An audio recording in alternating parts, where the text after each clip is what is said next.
जय हिंद दोस्तों, मैं सुनील सम्राट।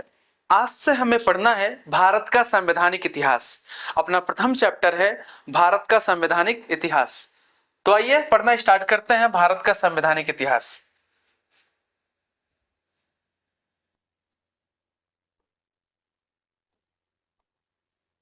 भारत का संवैधानिक इतिहास। अगर कोई पूछे कि भारत का संवैधानिक इतिहास किसे कहा जाता है, तो आपको आंसर क्या करना है? आपको आंसर करना है कि 1947 में हम आजाद हुए थे और आजादी के पूर्व में भारत की शासन व्यवस्था जिन कानूनों के माध्यम से संचालित किया गया, भारत की शासन व्यवस्था जिन कानूनों के माध्यम से संचालित किया गया उसे क्या कहा जाता है? भारत का संवैधानिक इतिहास कहा जाता है। बात समझ में आया? हम 1947 में आजाद हुए थे और आजादी से पूर्व जिन कानूनों के माध्यम से भारत की शासन व्यवस्था संचालित की गई उसे क्या कहते हैं? भारत का संवैधानिक इतिहास कहा जाता है। ठीक है। अब हमारा प्रश्न ये आता है कि भारत का संवैधानिक विकास किसे कहा जाता है? कभी अगर इसके स्थान पर, संवैधानिक स्थान पर कभी संवैधानिक विकास पूछे तो क्या बताएंगे आप? देखिए, अंग्रेजों के द्वारा कानून तो लाया गया था भारत की शासन व्यवस्था को संचालित करने हेतु, और उन कानूनों के माध्यम से ही कुछ संस्थाओं और कुछ मूल्यों का विकास हुआ। किनका विकास हुआ? कुछ संस्थाओं और कुछ मूल्यों का विकास हुआ। कुछ संस्थाएं और कुछ मूल्यों का विकास हुआ। अगर हम बात करें संस्थाओं की,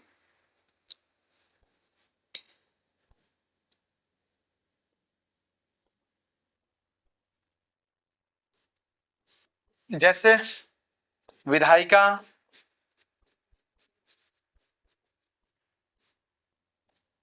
कार्यपालिका और न्यायपालिका, ये कुछ संस्थाएं थी जिनका उसमें विकास हुआ। बट अगर हम बात करें मूल्यों के विकास की, तो हमें पता है उन कानूनों में हमें क्या पता चला? स्वतंत्रता क्या होता है, न्याय क्या होता है, स्वतंत्रता क्या होता है, न्याय क्या होता है, लोकतंत्र क्या होता है, बंधुत्व क्या होता है, इन सभी मूल्यों का जानकारी हमें प्राप्त हुआ। तो कहने का सेंस ये है, जब भी कभी पूछेगा भारत का संवैधानिक इतिहास किसे कहा जाता है, तो आप कह सकते हैं आजादी के पूर्व में जिन कानूनों के माध्यम से भारत की शासन व्यवस्था संचालित की गई उसे भारत का संवैधानिक इतिहास कहा जाता है। किंतु उन्हीं कानूनों के माध्यम से कुछ संस्थाओं और कुछ मूल्यों का विकास हुआ, जिन्हें हम क्या कहते हैं? भारत का संवैधानिक विकास कहते हैं। बात समझे कि नहीं? बात संवैधानिक इतिहास और संवैधानिक विकास की है। तो उम्मीद है ये पॉइंट आपको समझ में आ गया होगा। आइए हमें बात करना है भारत के संवैधानिक इतिहास की कुछ पृष्ठभूमि है, उसको समझने का प्रयास करते हैं। तो आइए अब इसके बैकग्राउंड को एक स्टोरी के माध्यम से समझने का प्रयास करते हैं। बात है 1599 ईस्वी की। बात है 1599 ईस्वी की। ब्रिटेन में व्यापारियों का एक समूह था। वो जो व्यापारियों का समूह था नहीं, उसे भारत के बारे में पता था कि भारत बहुत ज्यादा संपन्न देश है और भारत के साथ इस समय व्यापार करने में हमें 2-4-10 गुना का फायदा नहीं होगा, 50 गुना का फायदा हो सकता है। और इसी कारण उन व्यापारियों के समूह ने एक कंपनी बनाया जिसका नाम था the governor and merchant of London. The governor and merchant of London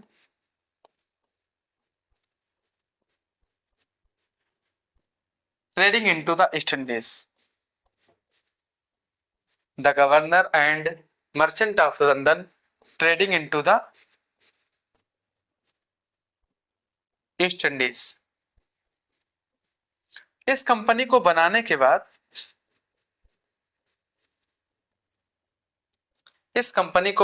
बाद ये जो व्यापारियों के समूह थे नहीं, वो चले गए ब्रिटेन के क्राउन के पास। वहां गए और इन्होंने कहा, महारानी जी हम भारत के साथ व्यापार करना चाहते हैं। महारानी जी ने कहा, अच्छी बात है, जाओ करो व्यापार। इन्होंने कहा नहीं महारानी जी, आपसे एक वादा चाहते हैं। महारानी जी ने कहा बताओ किस तरह का वादा है, किस तरह का वादा है भाई जो हम नहीं कर सकते हैं। तुम तो भारत के साथ व्यापार करने जा रहे हो, मुझे तो और प्रसन्नता हो रही है। इन्होंने कहा देखिए महारानी जी, हम भारत के साथ व्यापार करने तो जा रहे हैं, बट हमारी ही कंपनी होगी जो भारत के साथ व्यापार करेगी।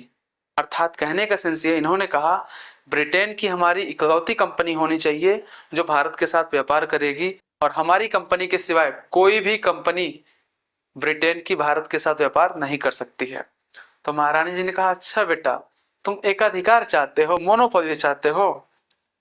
इन्होंने कहा हाँ महारानी जी, हम क्या चाहते हैं, हम चाहते हैं एकाधिकार। महारानी जी ने कहा ठीक है, हम तुम्हें 15 वर्षों का मोनोपोली प्रोवाइड कर रहे हैं। कितने वर्षों का? 15 वर्षों का एकाधिकार प्रोवाइड कर रहे हैं। 15 वर्षों का एकाधिकार प्राप्त होने के बाद जो है, अंग्रेजों ने क्या किया, 1608 ईस्वी में सूरत में अपनी पहली फैक्ट्री स्थापित की। कब? 1608 में सूरत में अपनी प्रथम फैक्ट्री स्थापित की। सूरत जानते हो नहीं आप कहां पर है? देखो, अगर हम ये अपने प्यारे से भारत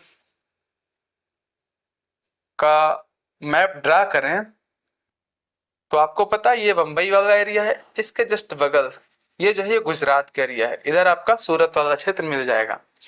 इन्होंने यहाँ पर क्या किया, अपनी प्रथम फैक्ट्री स्थापित किया। बात समझ में आ गई? कहां पर स्थापित किया? सूरत में। कब स्थापित किया? 1608 में स्थापित किया। कोई दिक्कत इसमें नहीं होना चाहिए। अब देखिए, प्रथम फैक्ट्री स्थापित करने के बाद, प्रथम फैक्ट्री स्थापित करने के बाद इनका जो फैक्ट्री है डे बाय डे जो है अन्य जगहों पर स्थापित होना शुरू हो गया।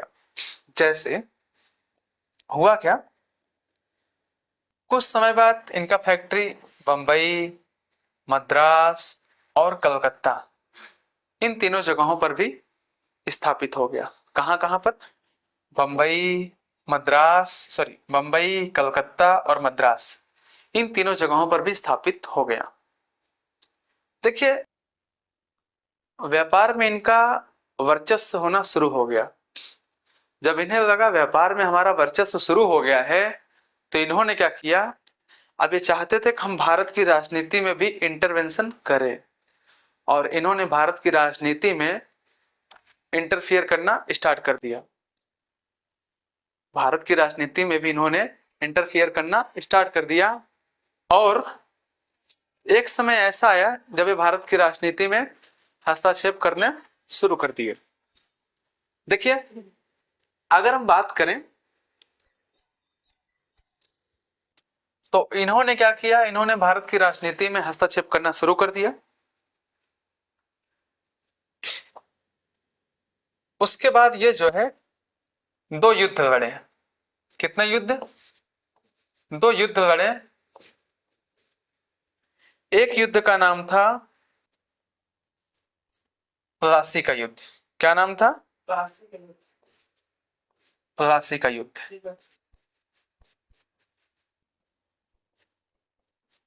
ये युद्ध जो है 23 जून 1757 को हुआ था। ये युद्ध 23 जून 1757 को हुआ था।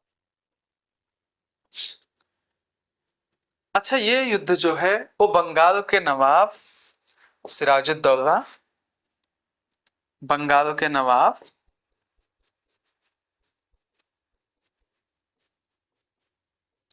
कौन था? बंगाल का नवाब सिराजुद्दौला और कंपनी के बीच में हुआ था। किसके बीच में हुआ था? कंपनी के बीच में हुआ था। अच्छा, उस समय कंपनी को लीड कौन कर रहा था? उस समय कंपनी को लीड कर रहे थे रॉबर्ट क्लाइव। कौन कर रहा था? Robert Clive.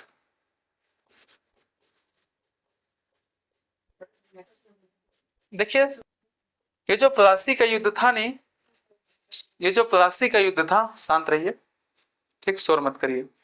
ये जो प्लासी का युद्ध था, इस युद्ध में अंग्रेजों को विजय प्राप्त होता है। किसे? अंग्रेजों को विजय प्राप्त होता है, और बंगाल का नवाब जो सिराजुद्दौला था उसे पराजय प्राप्त हुआ इसमें। कहने का सेंस ये है, ये जो प्लासी का युद्ध था वो 23 जून 1757 को हुआ था। ये युद्ध बंगाल के नवाब सिराजुद्दौला और कंपनी की तरफ से रॉबर्ट क्लाइव था, इन दोनों के मध्य में हुआ था, जिसमें विजय किसे प्राप्त हुआ था? कंपनी को प्राप्त हुआ था। ठीक है, तो आइए बात करते हैं दूसरे युद्ध की। जो दूसरा युद्ध है उसका नाम है बक्सर का युद्ध। क्या नाम है? बक्सर का युद्ध। ये युद्ध जो है 22 अक्टूबर 1764 को हुआ था। कब हुआ था? 22 अक्टूबर 1764 को हुआ था। अच्छा, इस युद्ध में एक तरफ था कौन? एक तरफ था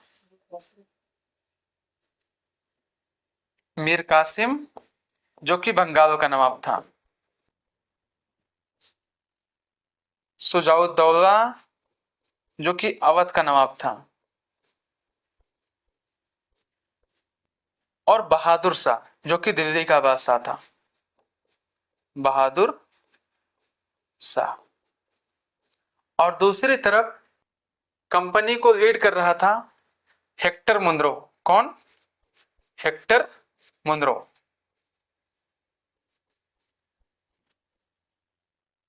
दूसरी तरफ कंपनी को लीड कर रहा था कौन? Hector Munro. अच्छा, हमें यह समझने की बात है, ये जो युद्ध है नी, ये जो युद्ध है, इस युद्ध में भी अंग्रेजों को विजय प्राप्त हो जाती है। इस युद्ध में भी अंग्रेजों को विजय प्राप्त हो जाती है। यह समझना है, ये दोनों युद्ध ये डिसाइड कर दिया कि अब भारत में राज कौन करेगा? अंग्रेज राज करेंगे। अब भारत में शासन किसका चलेगा? अंग्रेजों का चलेगा। देखिए, इन दोनों युद्धों के बाद क्या हुआ? एक संधि होती है जिसे इलाहाबाद की संधि के नाम से जाना जाता है। कौन सी संधि? इलाहाबाद की संधि के नाम से जाना जाता है। ये संधि जो है 1765 में हुआ था। इलाहाबाद की संधि कब हुआ था? ये संधि 1765 में। ये समझना है, ये जो संधि था नहीं, इस संधि के माध्यम से अंग्रेजों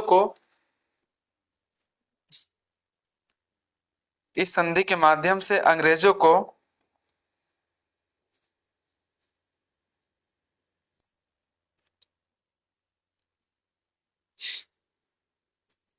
बंगाल,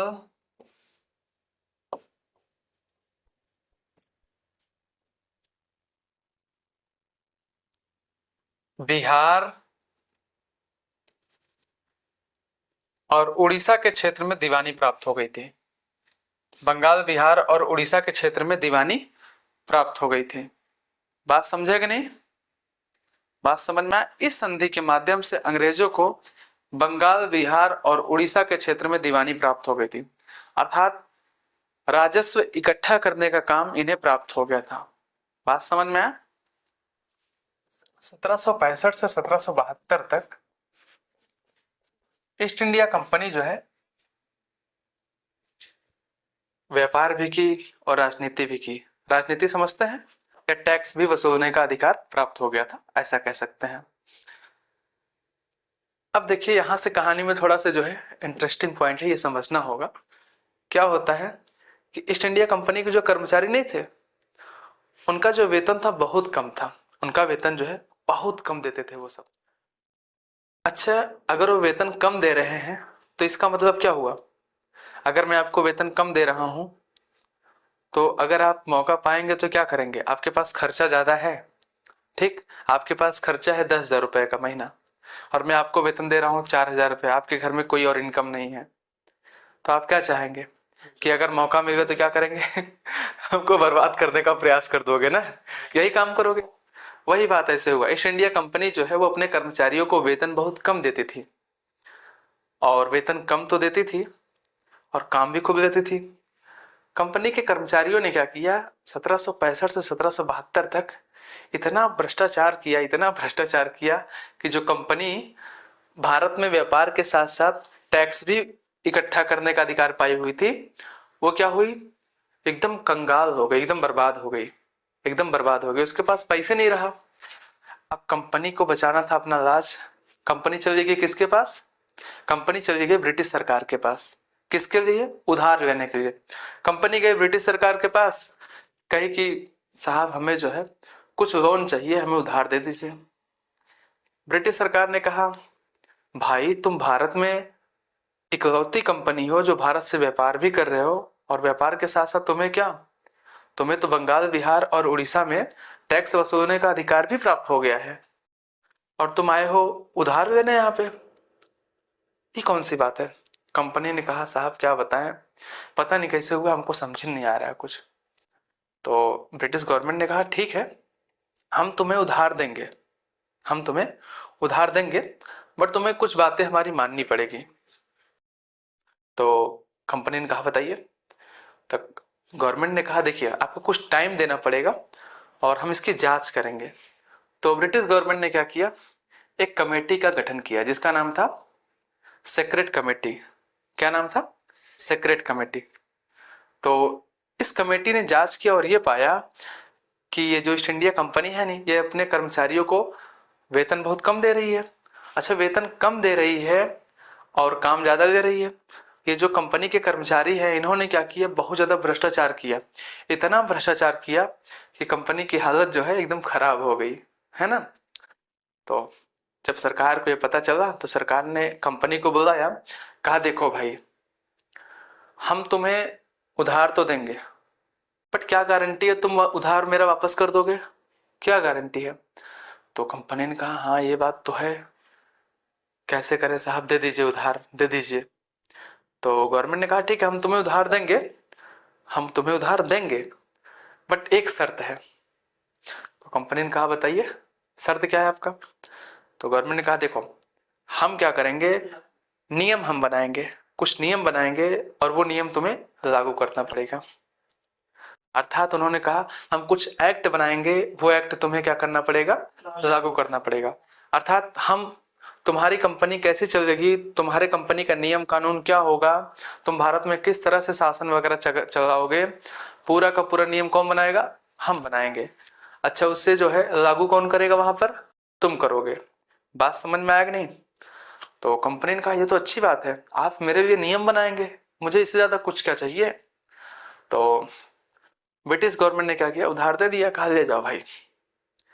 अब जो है उधार देने के बाद ब्रिटिश गवर्नमेंट ने जो है टाइम टू टाइम पे जो है बहुत सारे एक्ट पारित किए, जैसे 1773 का रेगुलेटिंग एक्ट, 1781 का एक्ट ऑफ सेटलमेंट, 1784 का पिट्स इंडिया एक्ट, 1786 का विशेष अधिनियम, 1793 का प्रथम चार्टर एक्ट, 1813 का द्वितीय चार्टर एक्ट, 1833 का तृतीय चार्टर एक्ट, 1853 का चतुर्थ चार्टर एक्ट। अच्छा ये तो हो गया, ये बनाया किसने इस नियम को? ब्रिटिश गवर्नमेंट ने। लागू किसने किया? ईस्ट इंडिया कंपनी ने, है ना। ये बात कंफर्म हो गया। अब क्या हुआ, 1853 के बाद क्या हुआ, 1857 में एक हो गई क्रांति। क्या हुई? एक क्रांति हुई। इस क्रांति ने जो है अंग्रेजों के एक तरीके से हालत बहुत डाउन कर दिए, इतना डाउन कर दिए तो अंग्रेज जो है यहाँ पर एकदम घबरा गए, भाई कैसे होगा सब कुछ। तो ये क्रांति आप शायद पढ़े होंगे, 1857 की क्रांति, अगर पढ़े होंगे तो अच्छी बात है ना। अगर हाँ, अगर नहीं पढ़े होंगे तो हम आपको पढ़ाएंगे, बहुत अच्छी तरह से पढ़ाएंगे, ठीक है। तो क्या हुआ, इस क्रांति के कारण क्या हुआ, जो अंग्रेज थे नहीं, अंग्रेजों की हालत बहुत खराब हो गई। ब्रिटिश सरकार समझ गई भाई अब ईस्ट इंडिया कंपनी यहाँ पर जो है शासन वगैरह नहीं कर सकती है। कौन शासन करेगा? अब हम शासन करेंगे। तो कह सकते हैं आप 1857 की क्रांति के कारण जो है ब्रिटिश सरकार इतना डर गई कि उसने क्या किया, उसने नियम खुद बनाया और नियम बनाने के बाद खुद भारत में लागू करने का प्रयास किया। भारत शासन अधिनियम 1858, भारत परिषद अधिनियम 1861, ईस्ट इंडिया रिडेम्पशन एक्ट 1873। इस एक्ट के तहत जानते हैं क्या होता है? इस एक्ट के तहत ईस्ट इंडिया कंपनी को पूरी तरह से भंग कर दिया गया था। 1876 का भारत शासन अधिनियम, फिर 1892 का भारत परिषद अधिनियम, फिर 1909 का भारत शासन अधिनियम। इसको ना मार्लिया मिंटो सुधार के नाम से भी जाना जाता है। फिर 1919 का भारत शासन अधिनियम, इसे मांटेग्यू चेम्सफोर्ड सुधार के नाम से भी जाना जाता है। फिर 1935 का भारत शासन अधिनियम, ये दिमाग में रखना, ये जो 1935 का भारत शासन अधिनियम नहीं है, बहुत इंपॉर्टेंट है ये, समझ रहे हैं? हेलो भाई, समझ रहे हैं नहीं? बहुत इंपॉर्टेंट है ये, हमको बहुत अच्छे से पढ़ना है भारत शासन अधिनियम 1935, क्योंकि जानते हैं अपने संविधान में जो है बहुत सारी बातें जो है यहीं से अपनाई गई हैं, मैक्सिमम बातें जो है। फिर 1947 का भारतीय स्वतंत्रता अधिनियम।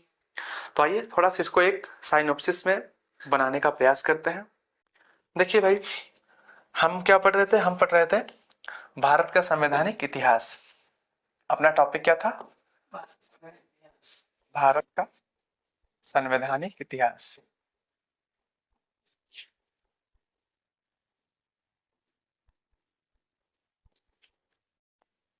ये जो भारत का संवैधानिक इतिहास है नहीं, इसका टाइम पीरियड है 1773 से लेकर के 1947 तक।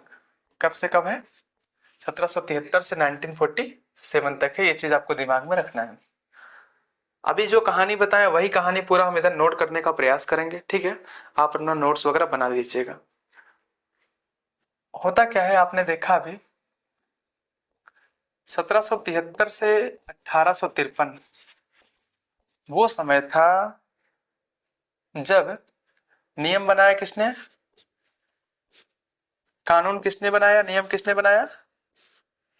कानून बनाया किसने? ब्रिटिश गवर्नमेंट ने। बट उसे लागू किसने किया? कंपनी ने किया। ठीक, ये पॉइंट तो आपको समझ में आया होगा। ये 1773 से 1853 तक था। अच्छा, इसके अंतर्गत जो है बहुत सारे जो है एक्ट आते हैं। आइए उन एक्ट को जानने का प्रयास करते हैं। जैसे 1773 का रेगुलेटिंग एक्ट, 1773 का रेगुलेटिंग एक्ट,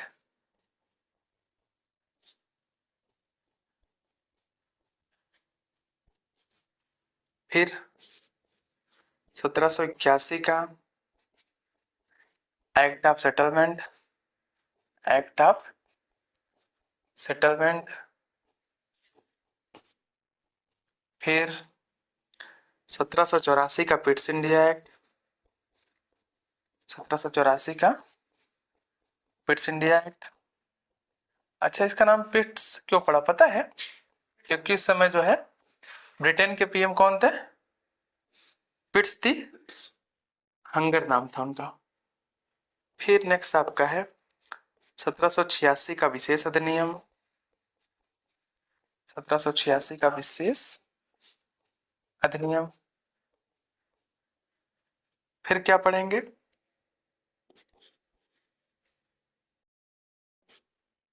1793 का, 1793 का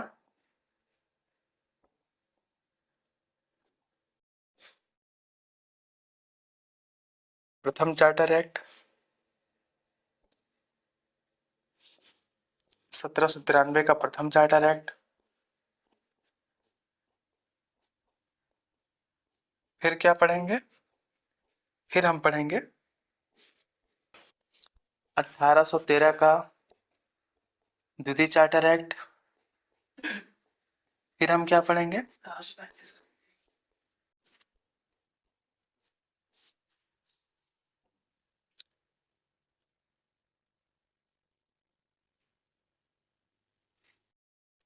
फिर हम पढ़ेंगे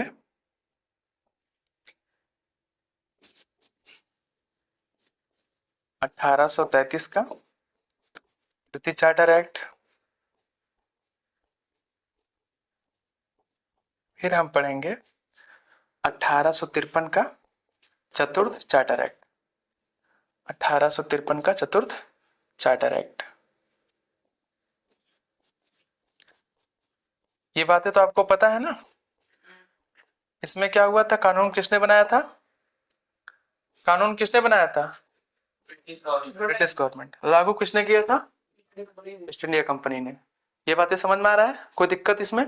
अच्छा, ये याद भी हो गया होगा आपको शायद। ठीक, फिर हुआ क्या? अभी इसमें 1857 की क्रांति होती है, 1857 की क्रांति के बाद कहानी पलट जाता है।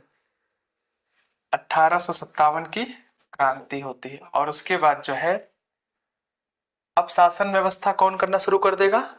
ब्रिटिश गवर्नमेंट खुद कानून खुद बनाएगी और खुद क्या करेगी? शासन करेगी, लागू करेगा। ठीक है, तो ये टाइम क्या है? 1858 से 1947 तक। ठीक है, कानून किसने बनाया इसमें? कानून बनाया ब्रिटिश गवर्नमेंट ने खुद, ब्रिटिश गवर्नमेंट। अच्छा, कानून को लागू किसने किया? ब्रिटिश गवर्नमेंट ने ही लागू किया। ये चीज आपको दिमाग में रखना है। ठीक है, समझ में आ रहा है ना इतना? ठीक है। अच्छा, 1858 से 1947 तक या 1947 तक कितने एक्ट पारित किए गए? थोड़ा ये भी तो जानना है ना हमें।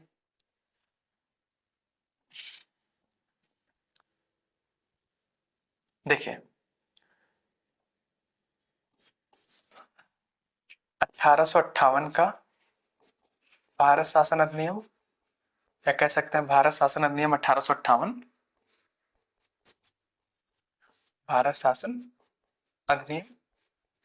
फिर 1861 का भारत परिषद अधिनियम,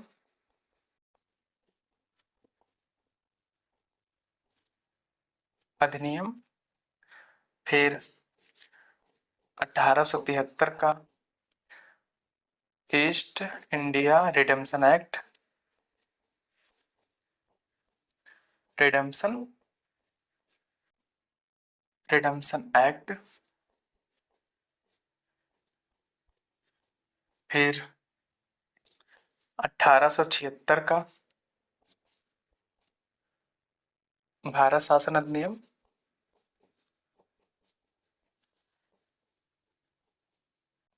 1876 का भारत शासन अधिनियम। फिर 1892 का भारत परिषद अधिनियम, 1892 का भारत परिषद अधिनियम। प्रॉपर नोट करिएगा इसको बढ़िया से। फिर 1909 का भारत शासन अधिनियम। अच्छा, इसे किस नाम से जाना जाता है?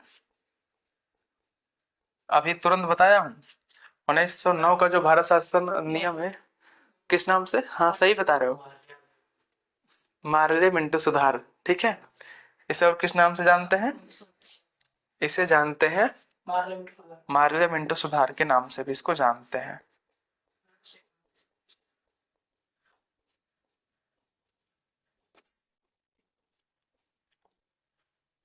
फिर उसके बाद जो है 1919 का भारत शासन अधिनियम। अच्छा, जो मार्ले नाम है, मार्ले नाम किसी मूवी से मैच कर रहा है क्या? हाँ, कोई मूवी है जो बहुत फनी मूवी है, याद कर लेना। नहीं देखते हो तो कोई बात नहीं, मैं तो देखता हूँ बट मैं बताऊंगा नहीं। देखिए, आपको कमेंट करके ये बताना है इसमें से मार्ले कौन था और मिंटो कौन था। मैं आपको बता दे रहा हूं, इसमें से एक भारत का वायसराय था, ठीक, भारत का वायसराय था, दूसरा भारत का सचिव था। अब ये आपको बताना है कौन भारत का वायसराय था और कौन भारत का सचिव था, कमेंट करके बताना है।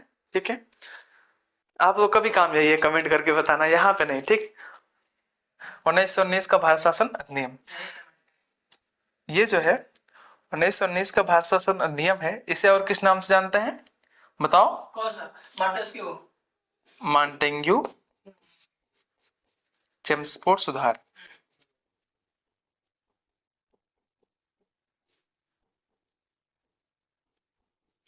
ये बातें आपको अपने दिमाग में रख करके चलना है।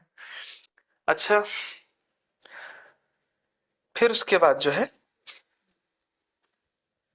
थोड़ा सा छोटा करते हैं इसको।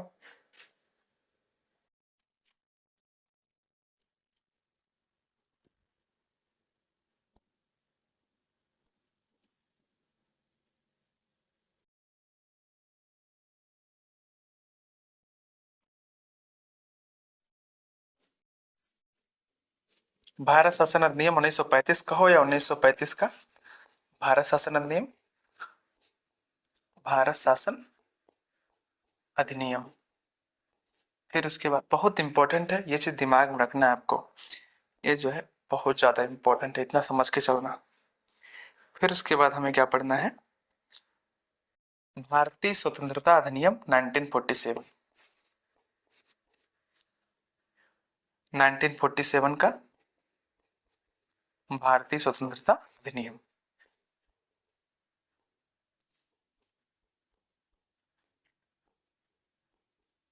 ठीक, तो उम्मीद करता हूँ ये पॉइंट आप जो है नोट कर चुके होंगे। स्क्रीनशॉट ले सकते हैं आप, कोई दिक्कत नहीं है। बाकी अगर आपको पीडीएफ प्राप्त करना है तो आप हमारे टेलीग्राम चैनल सुनील सम्राट ऑफिशियल को ज्वाइन करके पीडीएफ प्राप्त कर सकते हैं। ठीक है,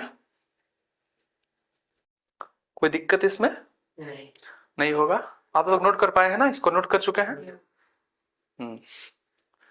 तो ठीक है। अच्छा, सबसे पहले हम क्या पढ़ना स्टार्ट करेंगे इसमें से, ये वाला पार्ट। ठीक, ये पढ़ेंगे, फिर उसके बाद वो पार्ट पढ़ेंगे। और इसमें से सबसे पहले जो है हम क्या पढ़ेंगे, हम पढ़ेंगे